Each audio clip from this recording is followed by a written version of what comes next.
That's Visions of Morpheus. They've got a new single coming out called Ghost. You're going to want to watch for that. That's coming out very soon. And, well, I'll just flip over there and let you know when it's coming out. It's actually coming out on May 17th. That's right. It's coming out on May 17th. It's called Ghost and is going to be a great single. So you're going to want to check that out. I've got a buddy waiting in the background here, but he has had a busy day today. So you're going to have to put up with me for a couple of minutes here while I get things set up for tonight's show. I was going to send stuff out to people tonight, and it just didn't go. It just did not go that well. So right now, while I'm doing this, I'm actually sharing out to a bunch of people right now. And if you want to share this out to other people, you can. And we're going to get this out to as many people as we can tonight.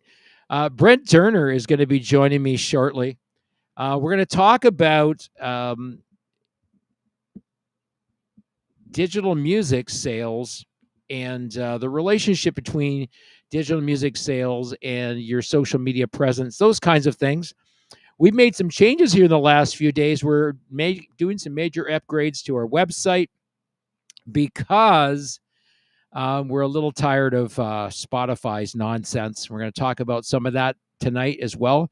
Spotify is full of some nonsense these days in terms of what's happening. I've been reading a lot of articles about artist music getting pulled down for quote unquote fake streams, as well as just other things aside from not paying artists well for their music and everything now to if you don't have 1,000 streams within a year, you're not going to get paid for your music. So it's bad enough they're not already paying artists for their music and properly remunerating them for their music.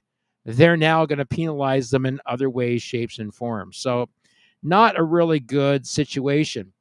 But here's a really, really great and novel idea. Our website, IndieTunes.com, you can go there. You can download our artist music digitally. So you can do digital downloads of our artist music for $1 a track.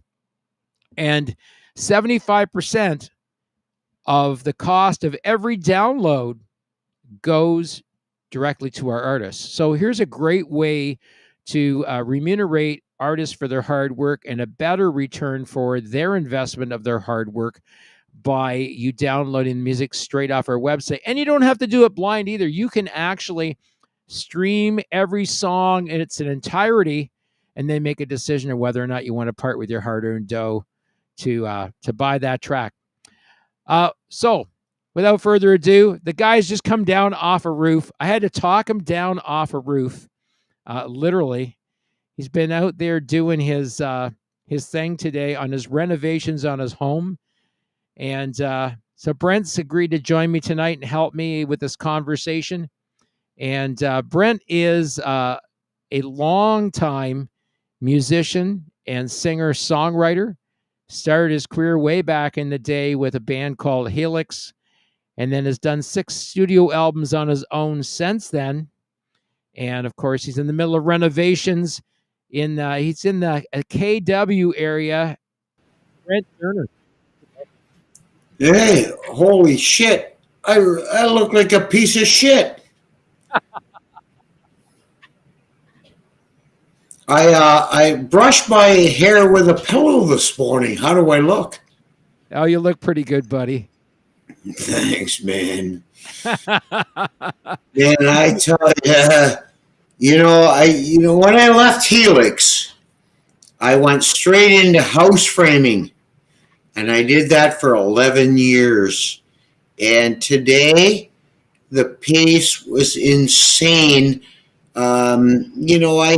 We're putting an addition on the back of our house. I had a quote for 20 grand, and I think I can bring it in for 10. So that's what I've been doing today. I haven't even had supper yet. I'm just climbed off the roof, washed my face, and here I am.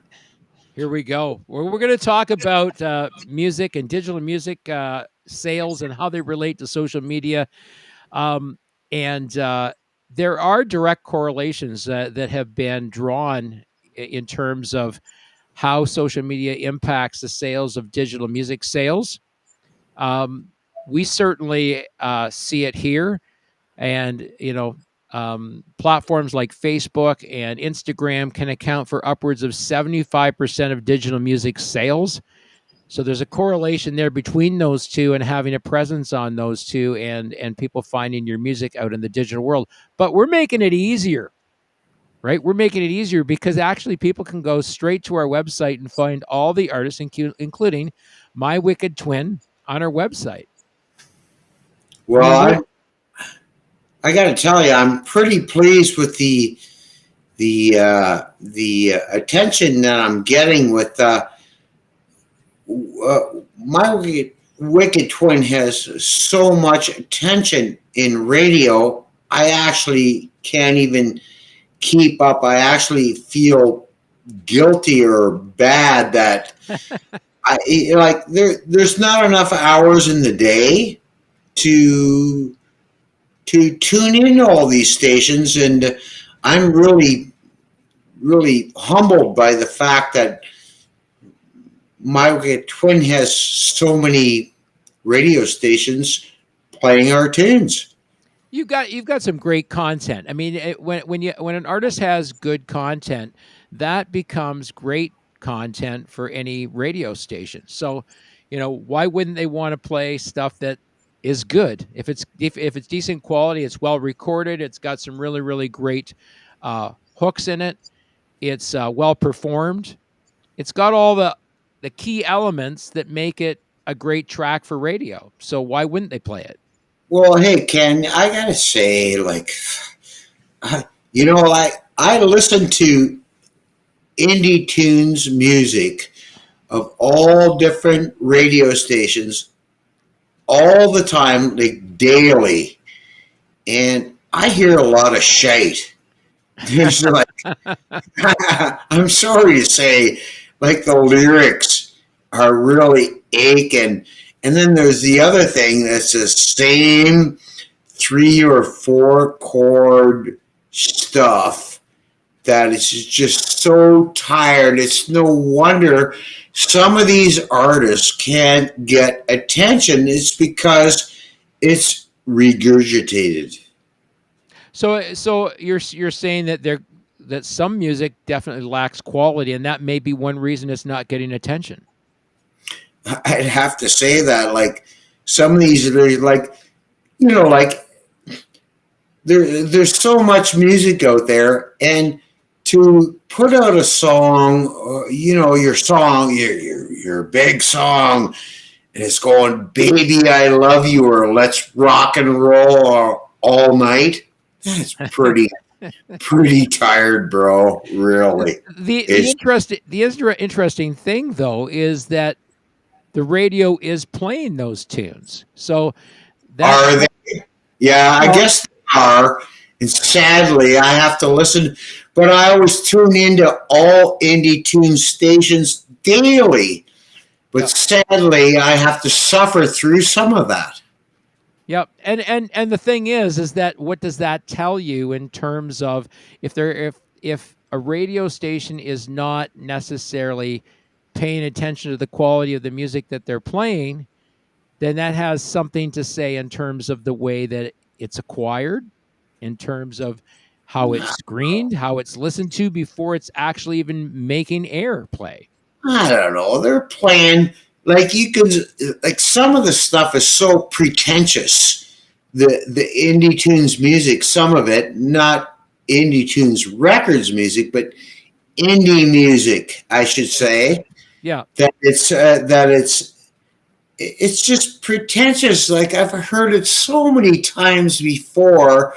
How in the hell are you going to hope to catch a new audience when it's the same 3 chords and the same Na na na na na na na ba ba ba ba ba ba ba na na na na na ba ba ba ba ba ba ba na na na na na like jeez, give me a break, will you? Jeez, like haven't we heard this like 2 decades ago?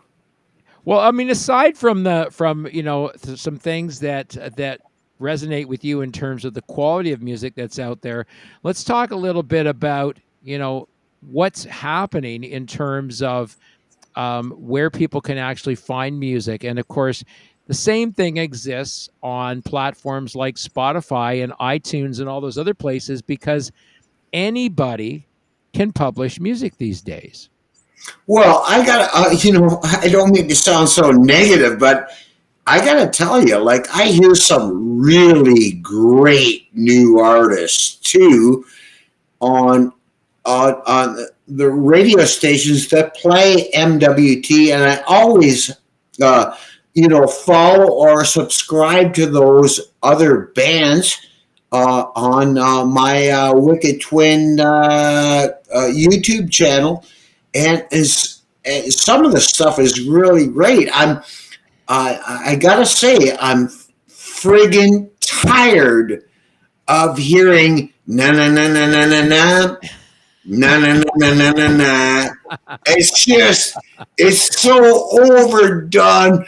Can we please get creative? Just be creative. You don't have to follow the norm. The norm is a decade old.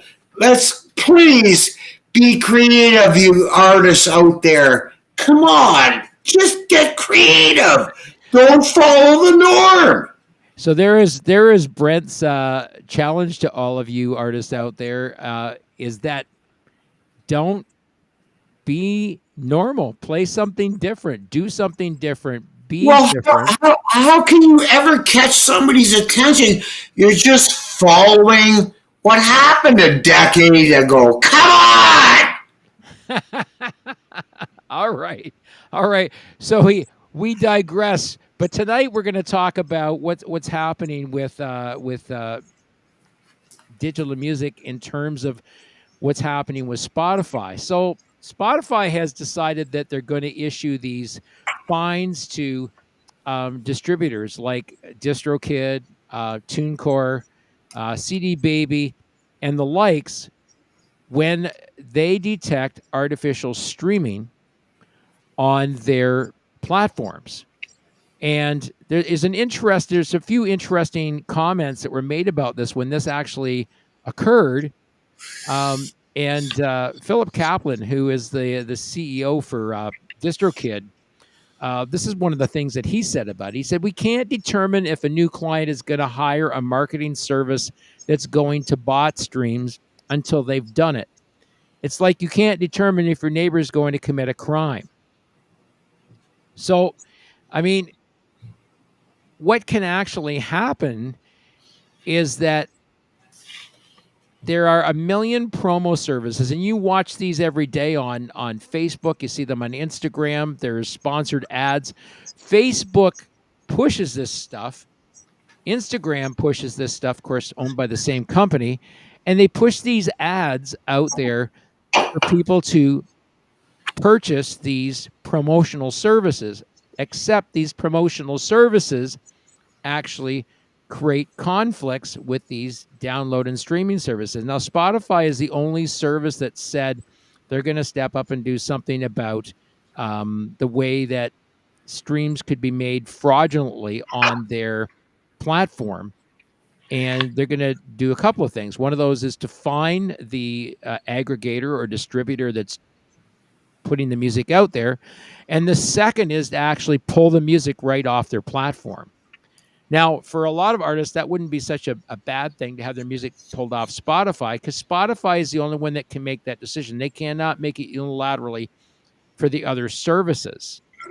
Now, while these DIY distributors are keen to crack down on streaming fraud, this work needs to be actually coordinated, right? And we've talked about this before on the show about how people attempt to game the system by buying streams, by buying followers, by buying watches on YouTube, all these other things that artificially inflate what we're seeing in an artist's music. One of the reasons sometimes we don't see comments, feedback, and all these other things about an artist's music is that there are some strange things in terms of the fact that the majority of these bots or people out there that are adding to these fake follows and streams are not commenting. They're not providing feedback to the artists about their music, their video, or any of that stuff. So there's that piece of it that creates a little bit of a problem in terms of validity and looking at it. Now, Dave from Trickshot says, from my experience, none of those promo services do anything but bot streams. And I would say that is probably one of the most accurate statements out there. And if you don't believe it, try it, because they end up they're not real people. They're not people who actually subscribe or follow you on these services. So we've decided we're going to go in a little bit of a different direction with our website. And we've decided that we're going to push more on the website as opposed to these streaming services, because there's more opportunity for the artist to actually get a better return on the investment that they put into their music. So I'm going to share up there right now. I'm putting up on there our website right now. So there's just a shot of the website itself. If you click on any of the artist music here, I'm just going to click on this one. This is new releases, and you'll see it pops up all the latest releases of artists that we have that are on the website. And you can go there and you can listen to every track in its entirety. And then you can decide, is this something that I really like? Is it something I want to get? And if that's the case, you just click over here on Buy Music, and it takes you back over here, and you can look at all of our artists that are on the website, take a look at their catalog of music, and you can see all the tracks that are there. You can play them, and you can add them over here, and you can buy them a track at a time. Now, it's $1 a track. Some albums offer a discount if you actually buy an entire album. So here's an opportunity for you to find another way of supporting artists without supporting services like Spotify and iTunes and streaming services. You can actually do a straight digital download of our artist music. And by doing so, the artist is earning 75% on that download. So instead of a third or a 16th of a cent for a stream, an artist is earning upwards of 75 cents every time one of their songs is downloaded. And you can download it in high fidelity digital, and there's an opportunity there for you to build your own library. We're actually in the process of actually building playlists that you can actually subscribe to on the website. We're actually adding a feature on the website that will allow people to subscribe to a monthly service fee and then have access to free streaming of all the tracks on the website. And we're adding new titles all the time. We're adding new artists. I think currently we're sitting at about 35 to 36 artists on the website currently. And within a few short days, weeks, your camera's moving all over the place, dude. What's going on? Somebody following you around with your camera? I'm a hand holding it, the damn thing. I rushed into this thing off the roof and on, and here I am. I just holding it. Do you need a minute to stabilize it somewhere? No. Okay. It looked like somebody was following you around with the camera because it was moving and the angle was changing. And Got it shoved against my screen here, and I think I'm good now. I think. I mean, there's an interesting thing that by by offering an alternative, we're actually giving artists a better opportunity to get a better return on their investment. When you look at streaming and how little it actually pays an artist, it makes more sense to look at downloading and streaming their music off of our website in terms of payback for the artist and a better return on their investment of their time and effort. So those are some things that we're noticing. We've run into a few of those snags ourselves.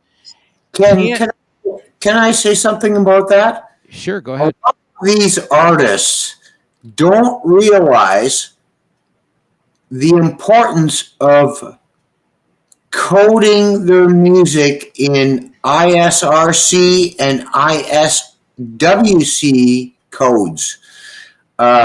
There is no hope in hell that any of these artists can ever hope to get royalties if you don't code your music. Now, Indie Tunes will do that for you. I want to be careful here. You want to get me more work, right? But this takes time, and Indie Tunes doesn't work for free. But if your songs don't have music that is coded with ISRC codes and ISWC codes, you don't have a hope in hell of making any money. Now, Indie Tunes will take care of that for you, but not for free. Yeah, so we take a look at all of those things in terms of making sure tracks are properly encoded. So there's a number of fields that are populated, including what Brent says, the ISRCs, which are International Standard Recording Codes. So those are the codes that are attached to the master recording itself. That uniquely identifies the master recording as belonging to you. So that is a digital fingerprint for your music itself, the recorded music itself. Now, that's right. Now, here's an interesting thing about ISRCs. You can have multiple ISRCs on one track, but you can only ever have one ISWC for that track because the ISWC represents the actual written work itself. So it identifies the actual published music itself, not the actual sound recording. And so what Brent is referring to, there are two different possibilities in terms of the way an artist can actually recoup what we call royalties. And so there are publishing royalties that come from the ISWCs, which identifies the written work as belonging to you. And also the ISRCs, which identify the master track as belonging to you as an artist. Now, we work very hard to ensure that our artists will own 100% of both of those, so that you own 100% of your publishing and you own 100% of your master tracks. Now, Brent, you come from the days when that didn't actually flow that direction when you work with a major record label. Well, I mean, back with Capitol Records, back in the day, we were so busy with touring and recording, we didn't even have time to even think about it. We were not educated. Excuse me. And Capitol Records, we assumed, we trusted our good friends at Capitol Records that they would take care of us, and they didn't. Right?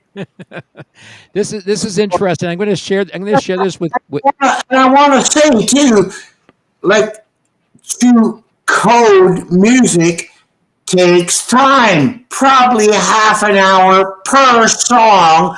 Artists, you want to get paid, take care of this record company, Indie Tunes, right here.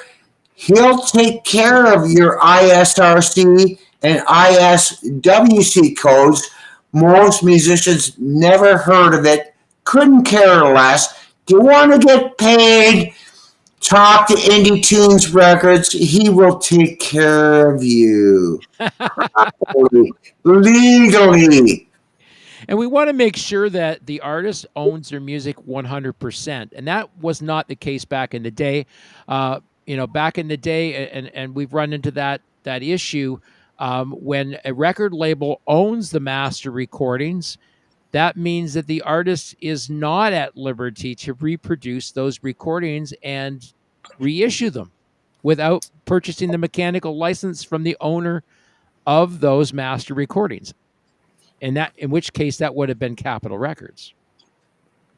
So therein lies a problem when you don't own 100% of your publishing and you don't own 100% of your master tracks. Yeah, and you can go ahead and license these songs to, let's say, movie and television, right? That's right. But you never sell the song. You always own the song. Right. And actually, we're working on some of that stuff right now, aren't we? Yeah, it's this IMDb. What's IM, like, International Music Database? Yep, that's what IMDb, which is music and which is television and movies, right? Yeah, And so it's basically a repository where people submit their music, and it's kind of like your friend said, you throw it against the wall and see what sticks and hurry up and wait. yeah, I mean, that's what it is. It's the music business, man. I mean, some of this coding music is the most important thing a musician can do, and most musicians don't know what the hell they're talking about, and you'll need Indie Tunes music to do that stuff for you, but it takes time and it's not free. He's not paid to say this either. Right? I'm not paying you to say this, am I? No, I know, but I realized, like, I went into the MP3 coding thing. It's so complicated. Musicians, if you need a record company to take care of you, this guy here's your guy. But it's not free. It takes time, lots of time.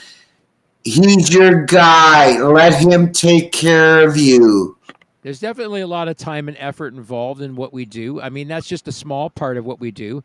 And there's other, like I said, there's other metadata that actually goes into those tracks. Things like, very simple stuff that's always in there. The track title itself. Is it part of a compilation? Is it part of an album? If it is, what track number does it represent? Who is the artist? Is it on an album? If it's on an album, what album is it? What year is it? What's the recording time? What's the genre? Who composed it? Who are the lyricists involved in it? Who produced it? So there's a whole lot of credits that have to go in to good metadata in terms of embedding that in a track. Now, we started doing some new things this year. We're actually embedding descriptors in the actual code on the on both the WAV and MP3 files, and that's a little bit different. So we put a description of the song, and that's usually the description supplied by the artist, and we also embed the artwork for the track within the work as well. Yeah, and I think that's really cool that when you send, let's say you want to send an MP3 to a radio station, it's got your artwork and all the metadata. So what happens is, so that radio station plays your song, but because Indie Tunes embedded the coding, you can finally get paid. Like, if that stuff's not there, how in the hell can you ever get paid? And that stuff takes time. This guy over here he embeds it, but it takes time.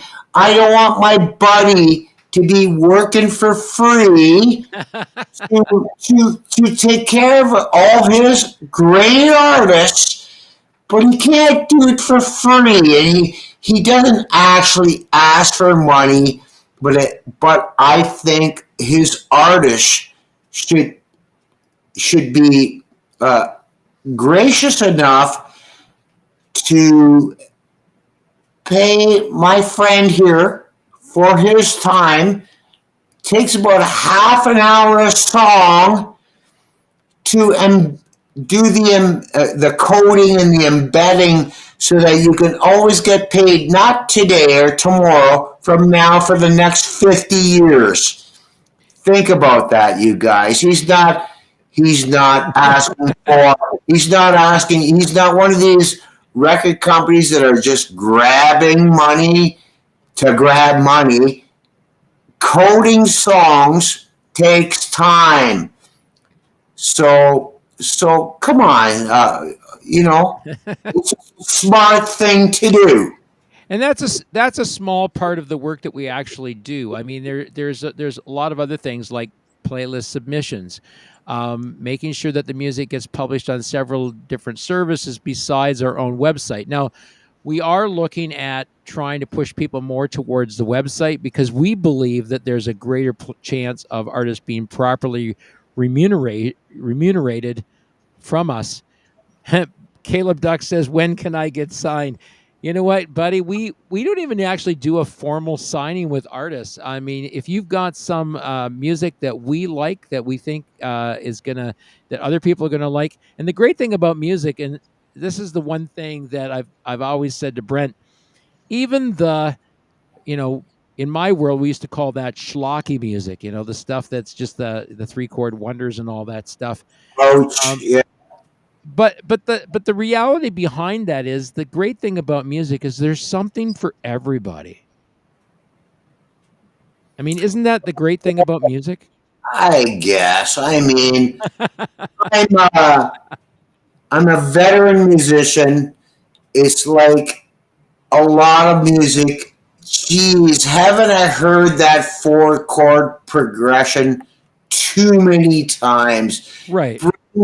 Bring me something new. Bring me something different. I want to hear something new. I don't want to hear the same 4-chord shite. Please, give me a break.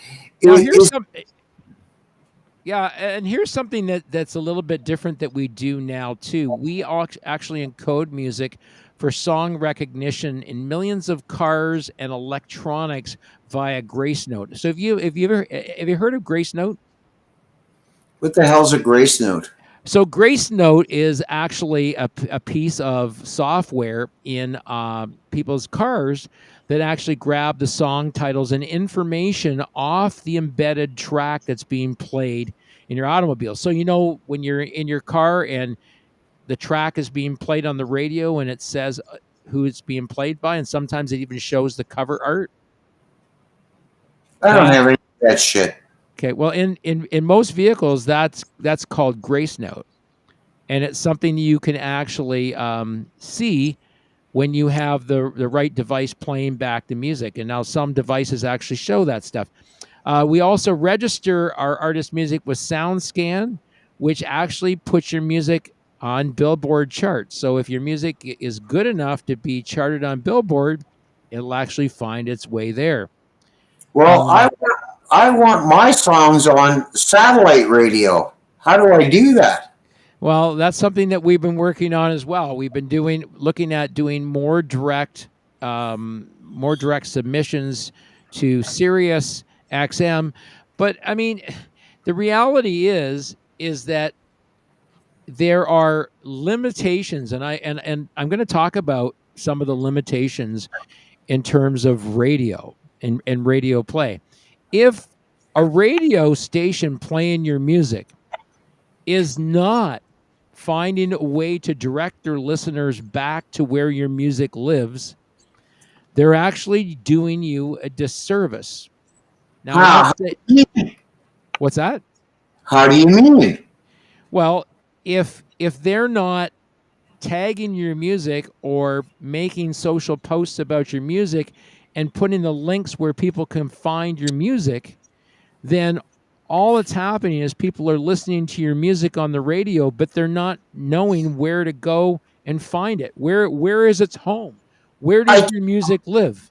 Yeah, I totally agree. Like, I've done a whole bunch of radio interviews, and I asked them in advance, can you make sure that you can link My Wicked Twin while we do this live interview or something?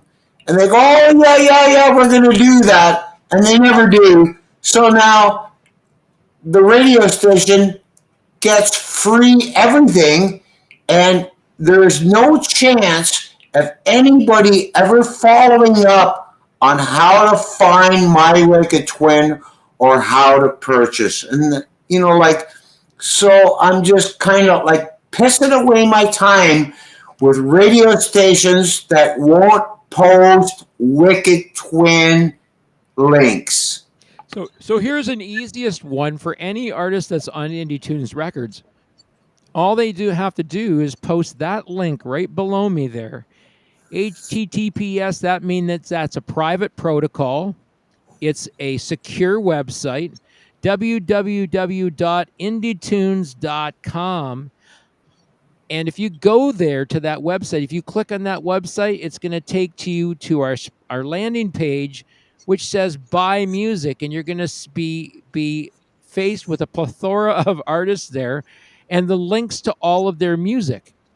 So what a great place to do that. Or the easier way, if you want to put it to a specific artist's music, is you actually click on their music page and then copy the link, and will take you directly to any of our artists' music pages on our website. Hey, Ken, I gotta go have a piss. I'll be right back. There he goes. All right. Brent has taken a piss. And we're going to talk a little bit more about this stuff. So I'm just going to show you a couple of features on our website, some things that people might not know about. And I'll actually go into the share mode here on screen share and show you that right now. So there's our website there. And I'm going to go back and forth between this, and I'm going to see if I can't find a there. It's a little bit bigger there. You can actually go to our website at indietunes.com, and you can click on different things. So we have a site membership, which is $50 a year. That is a $10 discount on a monthly fee of $5 per month, which gives you all access to our website. That means you can download and stream artist music. Well, you can stream artist music to your contentment.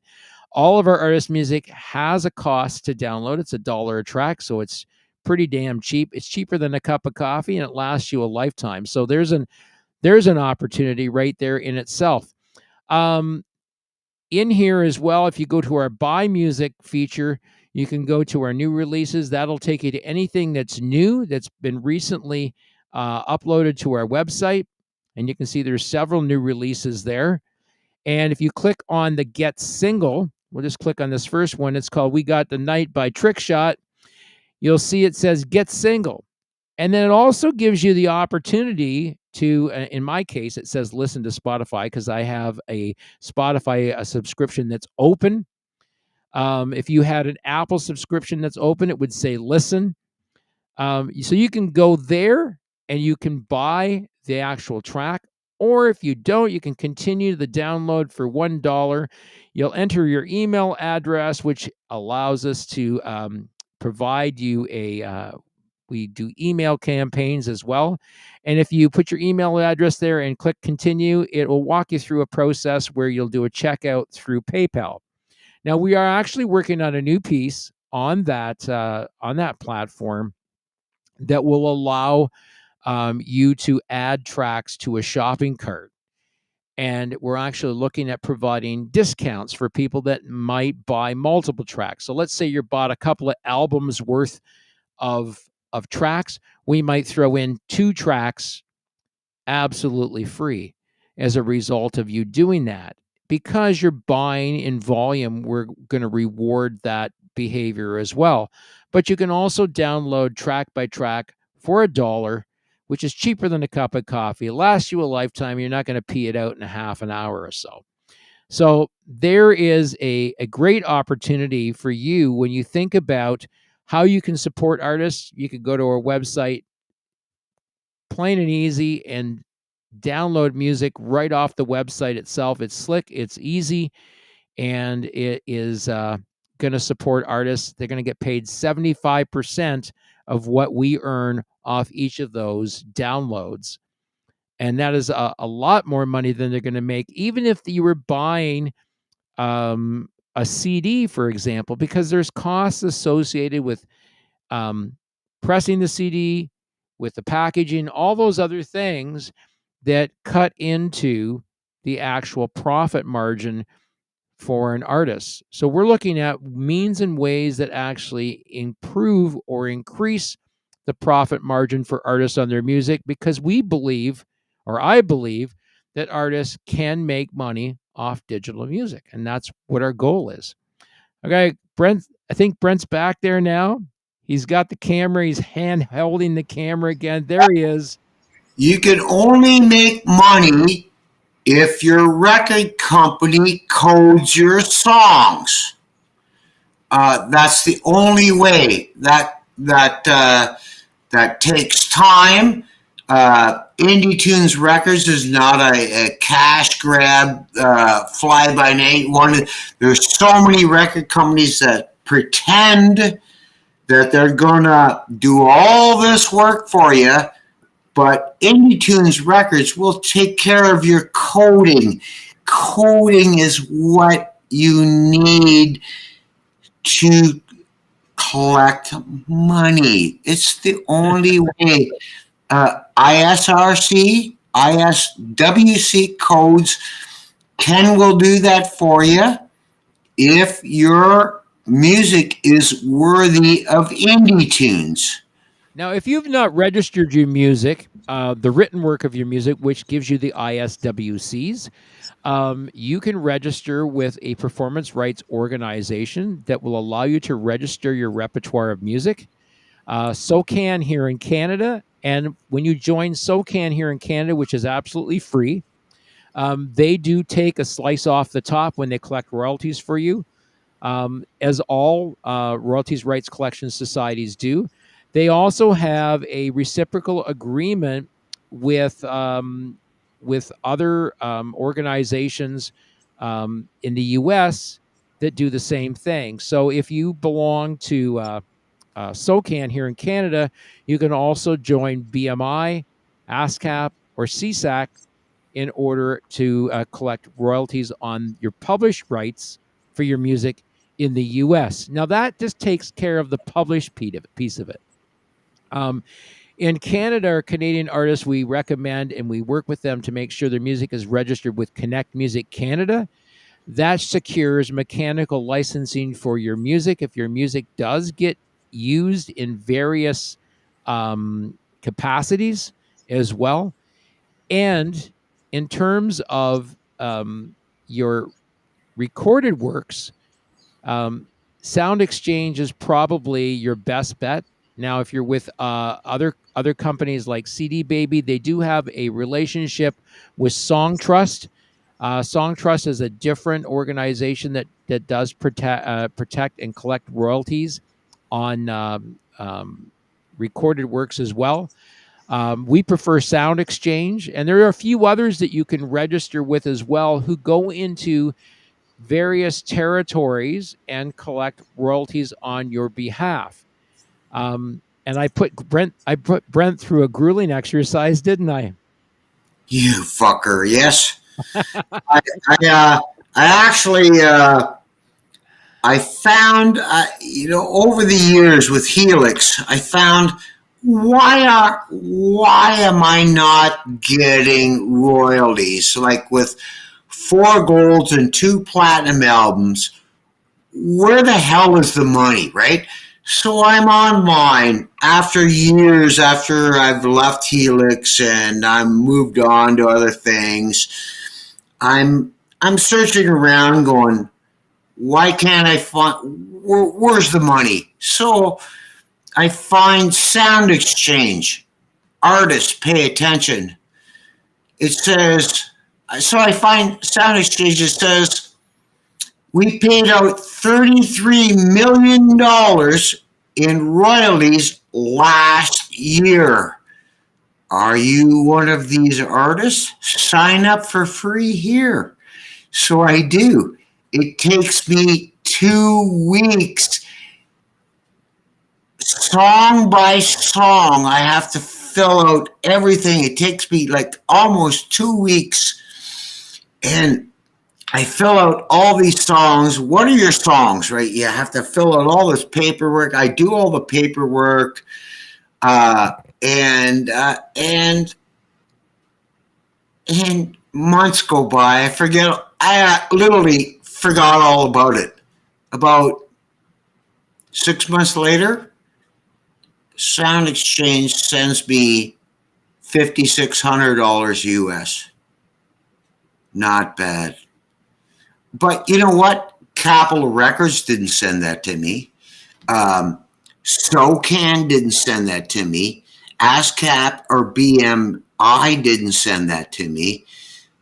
Sound Exchange sent that to me. It was the biggest royalty check I ever had, the first one. So I called Brian Vollmer and I say, hey, Brian, I just got a check for $5,600 US. For royalties. He goes, who's Sound Exchange? So I say, Brian, when you get your money, don't forget to send me a case of beer. So I got my case of beer. How many people do you think are not aware that those organizations even existed? Yeah, it was like, and not only that, after a couple of years, so I get this thing from Sound Exchange, and it looked like to me, it was another big royalty check, and it was all these satellite radio stations. What are they? Because I don't have a smartphone or nothing. Right. There was like all the satellite, Sirius and all the rock stations. And it looked like this one check had 3 satellite radio stations. And it looks like they got caught not paying royalties. And somebody caught them. And Trump signed some sort of paperwork there, and Trump changed the royalty situation that people have been waiting for 100 years, and Trump changed it in like a week.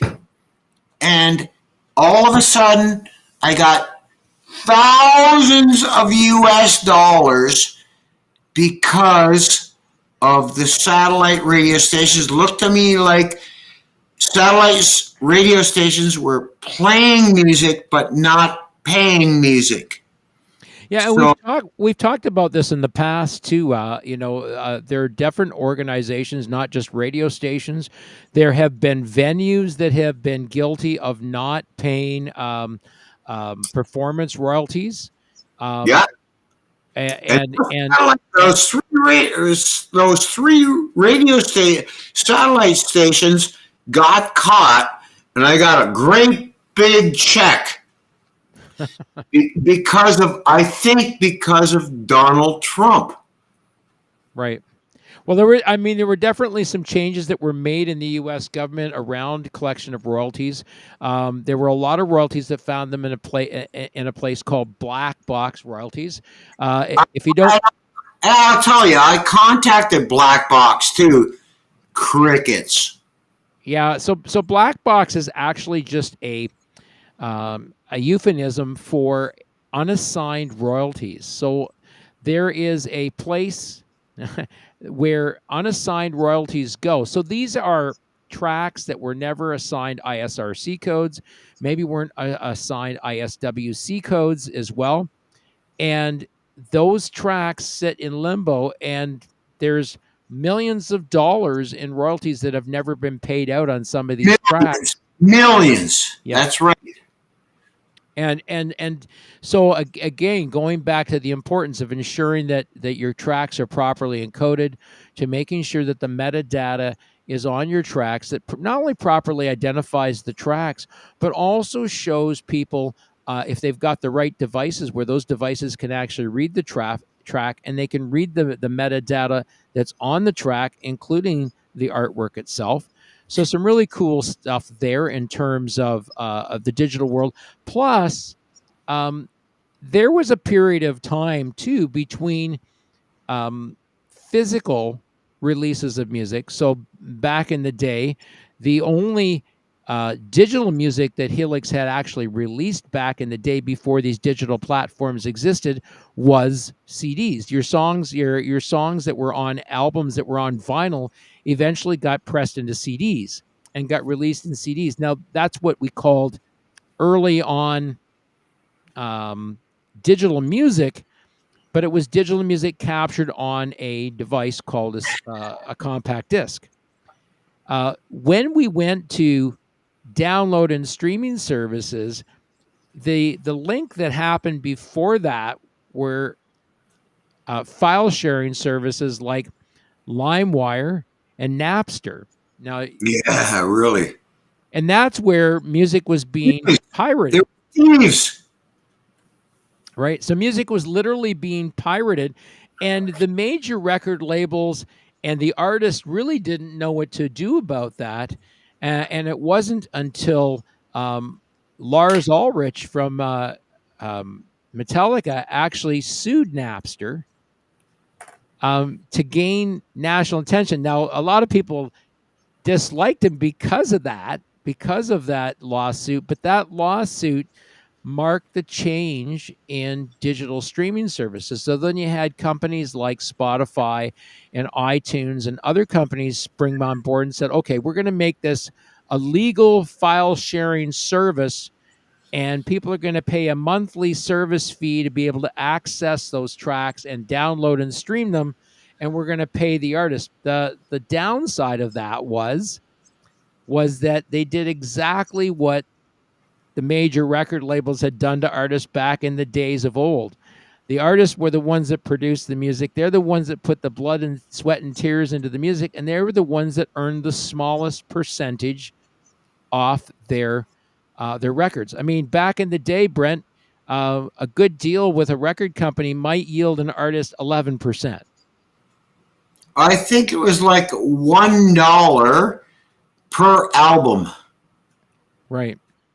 So that means that you had, so like say Helix would spend, or let's say Capitol would spend 50 grand for one music video.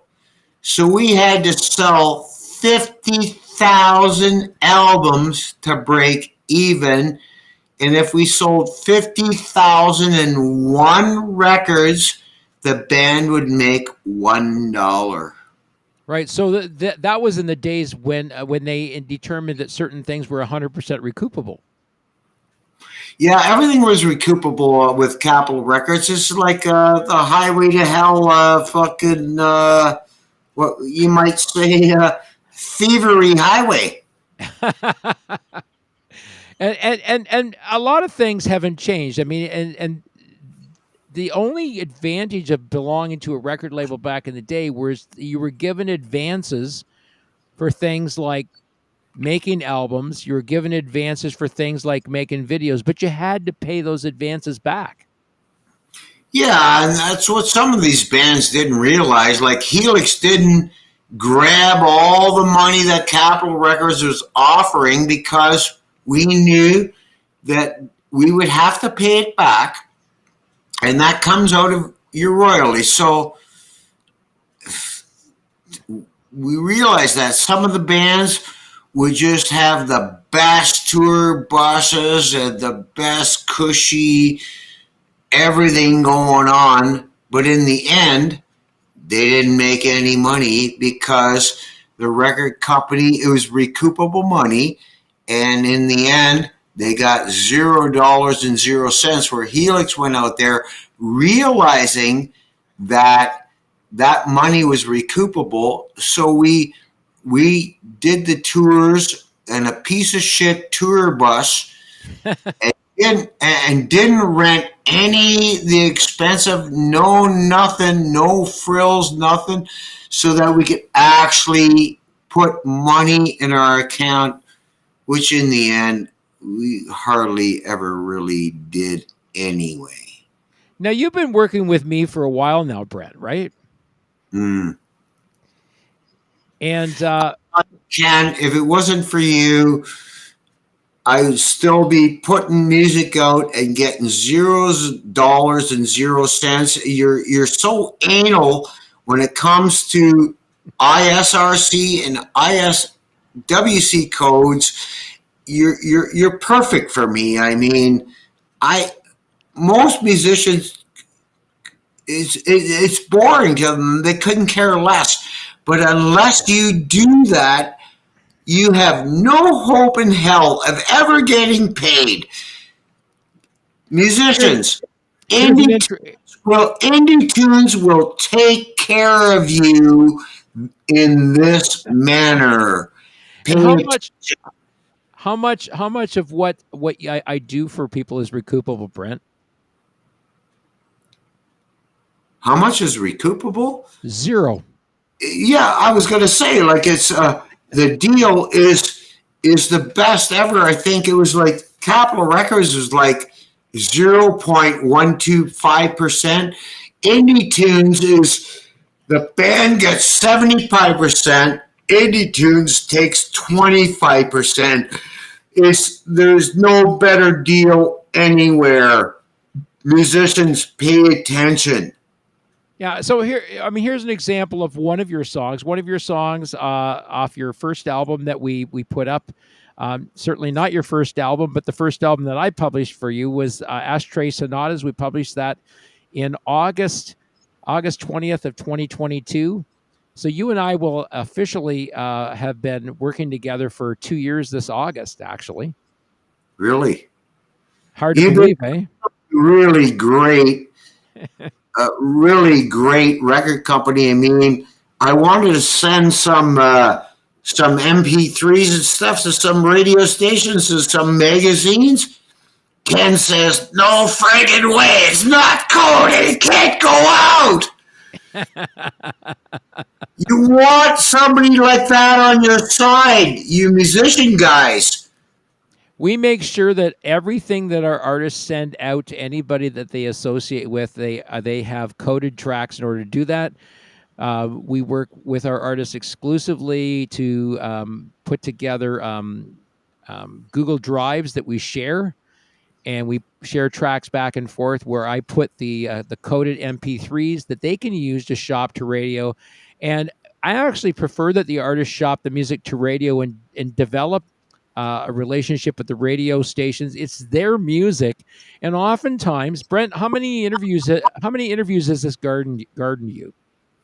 I'm sorry, what was the question? You've gotten a number of interviews as a result of interacting directly with the radio stations yourself. Yes. You've scored quite a few radio interviews, right? Actually, I can hardly keep up at this point. That's right. So here's a great opportunity for you to be able to be the face of your music, because the label is not the face of your music. You are the face of your music. This is your music. All we do is get your music out in front of as many people as we can, and we try and find those people that will like your music. We're looking for those 1,000 dedicated followers who every time you put out a new track will either stream it, download it. We prefer they download it. Wouldn't that be great if they download it? Could you imagine that? Yeah. Just go on to indietunes.com and download my tunes and everybody else's too. Go ahead. It's only $1. 1,000 downloads renders the artist $750 for every 1,000 downloads. Not like that. All this recording shit, it costs money, man.